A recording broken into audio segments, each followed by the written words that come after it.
Assalamualaikum warahmatullahi wabarakatuh. Alhamdulillahirabbil alamin. Allahumma shalli ala sayidina Muhammad. Rasulullah berdakwah secara terang-terangan.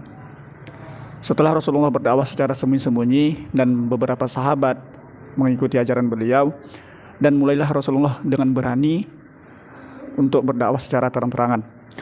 Rasulullah mengajak kerabat yang paling dekat dari Bani Hashim, Bani Al-Muthalib bin Abdi Manaf, sebanyak 45 orang. Rasulullah mengundang mereka sebanyak 45 orang yang datang. Rasulullah menyampaikan tentang Islam dan menyampaikan juga bahwa menyembah berhala itu sebuah kesyirikan yang besar. Lalu pamannya Abu Thalib berkata, "Kami tidak akan menolongmu, kami tidak akan membenarkan perkataanmu, tapi akulah yang akan melindungimu dan menjagamu," kata Abu Thalib. Lalu Abu Jahal berkata, "Ini suatu kabar yang buruk. Berilah tindakan kepada beliau." Lalu setelah Rasulullah mendengar perkataan Abu Thalib bahwa Abu Thalib akan melindunginya dan menjaganya selama Rasulullah berdakwah atau menyampaikan Islam, maka Rasulullah ke Bukit Sofa dan mengajak orang-orang Quraisy untuk menyembah Allah dan tidak menyembah berhala. Lalu Abu Jahal mendengar berita itu, lalu Abu Jahal langsung mencela Rasulullah dan mengatakan bahwa Rasulullah itu telah keluar dari agama nenek moyang mereka. Tapi Rasulullah di situ tidak menanggapi apa yang dikatakan Abu Jahal.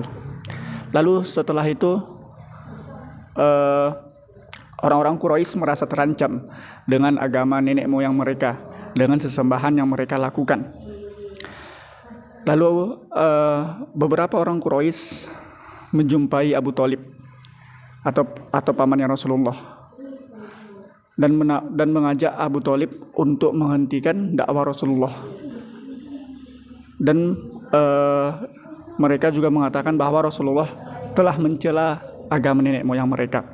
Lalu Abu Thalib mengatakan menolak dengan secara lembut dan tidak mau untuk menghentikan dakwah Rasulullah. Setelah itu orang-orang Quraisy merasa pulang dengan tangan hampa karena mereka mengajak Abu Thalib untuk menghentikan dakwah Rasulullah, tapi namun ditolak Abu Thalib.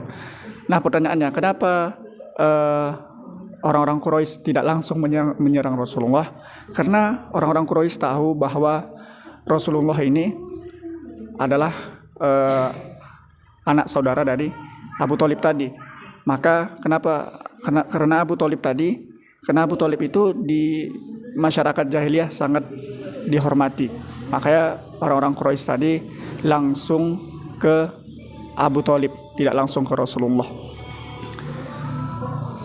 Cara ini pun gagal. Waktu musim haji, orang-orang di luar Mekah itu datang ke Mekah. Dan Rasulullah juga menyampaikan Islam. Orang-orang Quraisy pulang dengan tangan hampa, bahwa yang mereka lakukan itu menjumpai Abu Thalib untuk mengajak Abu Thalib untuk menghentikan dakwah Rasulullah, namun ditolak Abu Thalib. Lalu orang-orang Quraisy membuat cara, yaitu dengan cara menghentikan dakwah Rasulullah. Yang pertama, mereka mengejek Rasulullah, mengatakan Rasulullah itu tukang sihir, mengatakan Rasulullah itu tukang dusta. Lalu setelah itu mereka mengolok-olok Al-Quran, mengatakan Al-Quran itu karangan Nabi Muhammad, mengatakan Al-Quran itu hanya dongeng belaka. Cara ini juga tidak bisa menghentikan dakwah Rasulullah. Orang-orang Quraisy datang menjumpai Rasulullah dan menawarkan, "Wahai Muhammad, bagaimana hari ini kami sembah Tuhanmu, lalu besok kamu sembah Tuhan kami." Lalu dengan tawaran ini turunlah surah Al-Kafirun untuk membantah ajakan orang-orang Quraisy tadi. "Lakum dinukum waliyadin."